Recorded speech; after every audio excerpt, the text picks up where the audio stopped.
Welcome to Sweet Life Beat Life. We hope this video helps. In this video, I will explain how to reset your Honda HR-V oil life. First, turn your ignition to the on position without starting the engine. Next, use the info button on your steering wheel to scroll through the display options. You'll want to find either the vehicle message screen or the maintenance screen to proceed with the reset process. Once you've reached the correct screen, select Maintenance from the list of options presented. Then, press the Enter button to confirm your choice and move forward. This action will bring up the maintenance information, and you should see your current oil life displayed as a percentage, indicating when your next oil change is due. To initiate the reset, press and hold the Enter button for about 10 seconds. You'll notice the oil life display start to blink, signaling it's ready for the reset.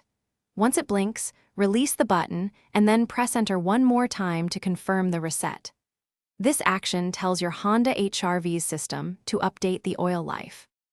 After confirming, your oil life display will reset to 100%, indicating a fresh start. Finally, turn off your ignition completely and then restart your engine to finalize the process. You've successfully reset your Honda HR-V's oil life. Don't forget to check the description below for a link to the Owala water bottle and other great deals. Thanks for watching. Consider subscribing if we helped you.